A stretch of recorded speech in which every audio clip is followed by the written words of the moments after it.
సేవకులు, క్రైస్తవులు, విశ్వాసులు మరి ఏ విధంగా ఈ సంక్షోభ కాలంలో నెట్టుకు రావాలి అనే దాని గురించి ఈ 104 పేజీల ఈ పుస్తకాన్ని రాయడం జరిగింది. దీంట్లో ఈ పుస్తకం ఎక్కడ బయట దొరకదు, ఎక్కడ మార్కెట్లో ఇది అమ్ముడుపోదు. ఈ పుస్తకం చదివి చాలామంది ఆధ్యాత్మికంగా బలపడినారు. ఎంతోమంది 50 మెసేజ్లు పైగా దీంట్లో తయారు చేసుకోవచ్చు, మన సంఘాలలో బోధించవచ్చు. టీవీ మెసేజ్లో కూడా ఈ పుస్తకంలో నుంచి చదివి చెప్పిన వారు చాలామంది ఉన్నారు. కాబట్టి ఈ పుస్తకం చాలా విలువైనది. ఇది తీసుకుపోయి ఏదో ఇచ్చినారు అనేది కాకుండా ఇది మనం చదివితే ఈ సంక్షోభంలో, ఈ శ్రమ దినాలలో, అంటే వెంకటేష్ అంటే మా సిఎస్ఐ లూథరన్ ఆ వెంకటేష్ కాదు, కానీ మామూలుగా ఈ దినాలలో క్రైస్తవులకు జరుగుతున్న హింసలలో మనం ఎలా తట్టుకోగలం, ఎలా నిలబడగలం అనే దాని గురించి ఈ పుస్తకంలో రాయడం జరిగింది. కాబట్టి నేను కొద్ది మాటలు 20 నిమిషాల మీద మాట్లాడతాను. తర్వాత మరి అందరూ బాబమ్మ గారు దీని గురించి ఎక్స్ప్లెయిన్ చేస్తారు. మనందరం తీసుకున్నట్లయితే యాకోబు రాసిన పత్రిక అందరం 2-3 వచనాలను చదువుతున్నాము. 1వ అధ్యాయము అందరం కలిసి చదువుతున్నాము. నా సహోదరులారా, మీ విశ్వాసమునకు కలుగు పరీక్ష ఓర్పును పుట్టించునని ఎరిగి మీరు నానా విధములైన శోధనలు పడినప్పుడు అది మహానందమని ఎంచుకున్నది. మహాశ్రమలలో లేదంటే శ్రమలలో పడినప్పుడు మహానందమని ఎంచుకోవండి అని మరి యేసుక్రీస్తు ప్రభులు వారు మరి యాకోబు ద్వారా మనతో మాట్లాడుతున్నాడు. మరి ఎందుకు మహానందము? యేసుక్రీస్తు ఎక్కడ కూడా మీకు ఆరోగ్యం ఇస్తాను, మీకు మేలులు చేస్తాను, నన్ను నమ్ముకుంటే ఈ లోకంలో సుఖంగా ఎటువంటి ఇబ్బంది లేకుండా బ్రతుకుతామని ఆయన ఎక్కడా చెప్పలేదు. ఆయన చెప్పినది ఒకటే, హింసలతో పాటు అనే మాట మనకు వస్తాడు.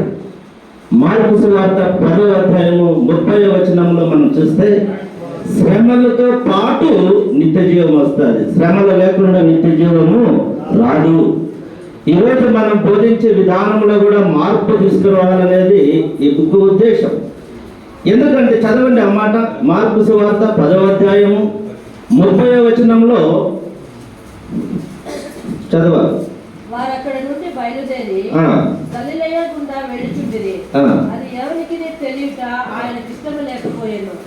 ఏదైనగా ఆయన తన శిష్యులకు బోధించు, మనుష్య కుమారుడు మనుషుల చేతికి అప్పగింపబడుచున్నాడు, వారు ఆయనను చంపెదరు. చంపబడిన 3 దినములకు మార్కు సువార్త 10వ అధ్యాయం 30వ వచనం.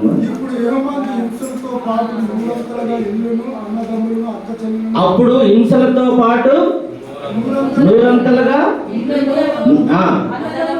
అన్నదమ్ములను, అక్క చెల్లెళ్లను, తల్లులను, పిల్లలను, భూములను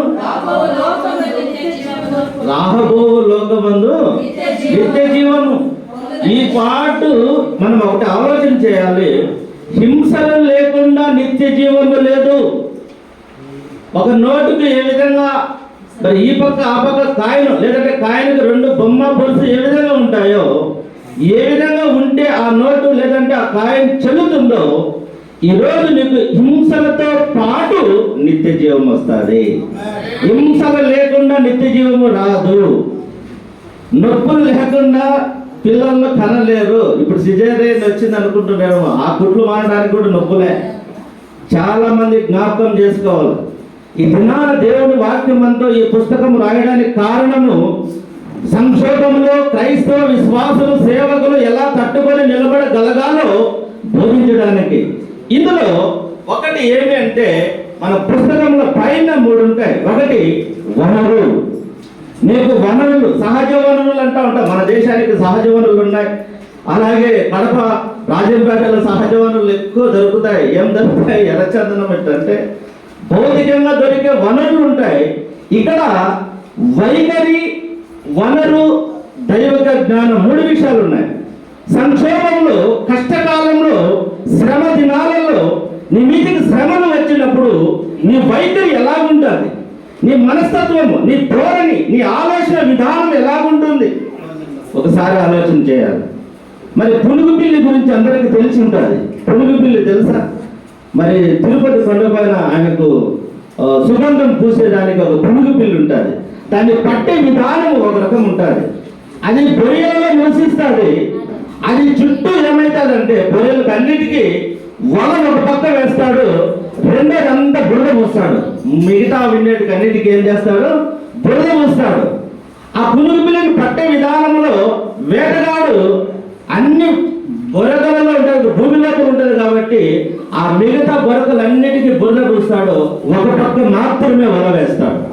అది వస్తుంది, చూసి నేను బురద పూసుకొని బతకడం కన్నా చావడం మేలని వలలేకపోతాడు.